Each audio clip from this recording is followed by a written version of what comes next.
Hello everyone and welcome back to my channel. तो आज हम बात करें एक और बहुत ही अमेजिंग सीन की, जो है जब तक है जान से। हमने पहले भी एक सीन इस मूवी का डिस्कस किया है, और अगर आपने वो वीडियो अभी तक नहीं देखा है तो please check the link and do watch that scene and let me know what you think about it. So ये जो सीन है, आई थिंक ऑब्वियसली मूवी का एक बहुत ही इंपॉर्टेंट सीन है, जहाँ पे समर अपनी मेमोरी को रीगेन करते हैं। एंड आई थिंक अभी तक अगर आपने हिंदी मूवीज़ देखी हैं तो आपको पता है कि अगर किसी की याददाश्त चली जाती है और याददाश्त आती है तो उसके अराउंड बहुत ही ड्रामा होता है। वो टिपिकल सर पकड़ना, वो सब ऐसे करना, मैं कहाँ हूँ टाइप, और क्या हो गया। And I think memory regain करने का ये one of the most subtle scene है, जहाँ पे कोई ओवर ड्रामा नहीं है, कोई ओवर एक्टिंग नहीं है, कुछ नहीं है। एंड इनफैक्ट अगर आप नोटिस करें तो there are just two changes.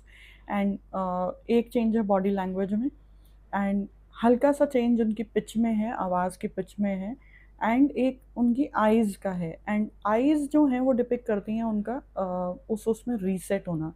सो पहले एक छोटी सी ग्लिम्प्स देखते हैं इस सीन की, एंड फिर बात करते हैं इसके बारे में।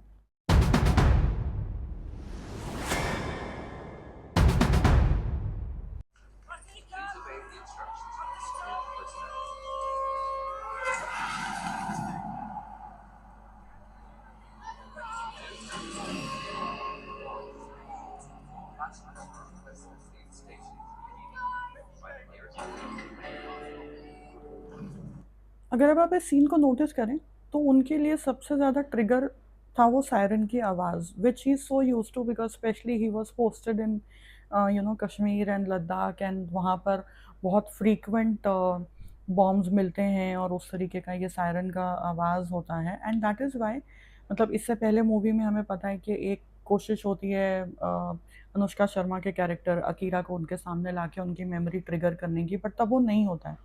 उनको लगता है एक मोमेंट के लिए, but that's not his his trigger. I mean अगर आप इसको देखें तो आई थिंक डायरेक्टर ने बहुत ही ब्यूटिफुली, यश जी ने ये दिखाया है दैट उनके लिए लाइफ में दो चीज़ें इंपॉर्टेंट रही हैं। एक मीरा, एंड जब मीरा नहीं थी तो उन्होंने आर्मी को इस डेंजर से खेलने को ही अपना मकसद बनाया। तो उनके लिए वो सबसे इम्पोर्टेंट रहा है। तो ये जो सायरन का आवाज़ है, ये जो बॉम्ब का स्केयर है, ये उनके लिए ट्रिगर का काम करता, that he suddenly into his zone. And यहाँ पे अगर आप देखें तो अब और कुछ नहीं हुआ, उनको वो एक धक्का लगा, उनको एक ग्लिम्प्स आया, एक फ्लैश आया, and nothing is happening, his eyes are just resetting. This suddenly now he knows के व्हाट आई एम। सो अब, एंड अगर अब आप आगे एक बार हम देखते हैं।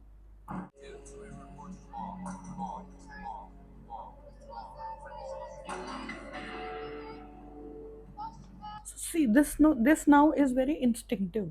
वो यहाँ पे हीरो बनने की कोशिश नहीं कर रहे हैं कि जहाँ से बॉम्ब की आवाज़ आ रही है उन्हें वहाँ जाना है और अब सोल्जर बनना है। He is already a soldier. मतलब वो ऑलरेडी है, वो ऑलरेडी यही करते आए हैं, and that is why. So even जब वो बाहर हैं ही स्टिल द सेम। तो अब जब उनकी मेमोरी आ चुकी है तो ही, उनके लिए और कुछ मैटर नहीं करता। He is automatically turn that side, and there is a very straight walk where he's already become that soldier. His spine has straightened. If you look, his arms have become closer. His that walk has become the straight walk of the army guy that he was playing earlier. And suddenly उनकी body language change हो गई है। वो जहाँ अभी पहले एक relaxed mode में खड़े होकर अखबार पढ़ रहे होते हैं, वहाँ से to becoming very alert of his surroundings.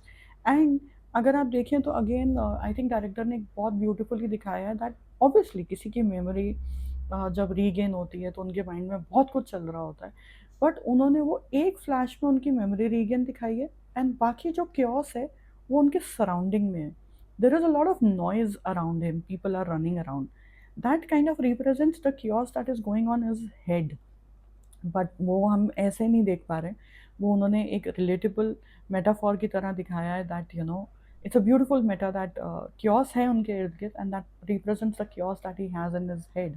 But otherwise he is very aligned, and the moment he has regained, he is walking back to that danger जो वो करते आए हैं, बिकॉज ही नोज कि यही था उनके लिए। And that walking back to that danger in the same alert erect mode, it's just beautiful.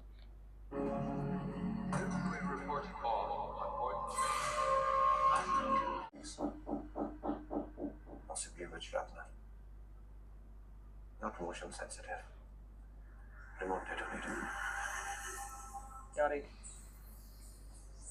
So now he is already assured of what he wants to do.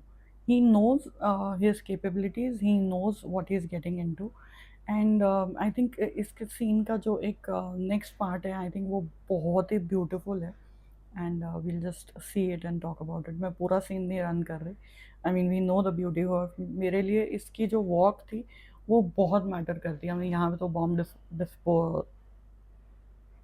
Bomb diffuse करेंगे. तो वो तो हमें पता है that you know he works in bomb squad.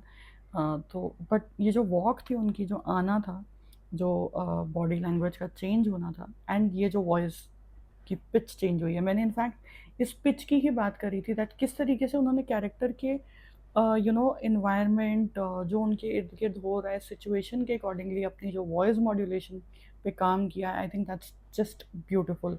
तो वो scene seriously अगर आपने नहीं देखा तो प्लीज़ उसे जाके ज़रूर देखना. एंड इसकी बात करते हैं आगे.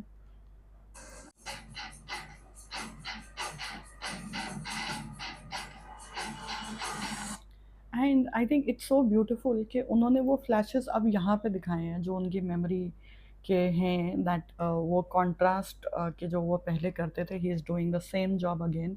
I think it's very beautifully shown कि एक सीन इधर का है, एक उनके फ्लैशबैक में है. बट यू नो वो जो क्योस जो हम देख रहे थे वो ऑलरेडी उनके दिमाग में है, and he is back to his duty. This walk is back to danger, back to duty. So he has forgotten everything else, and you know his focus is right now just that. Do let me know your thoughts on the scene, and don't forget to subscribe to my channel, and like and comment and share. And I'll see you in the next one. Ta-da!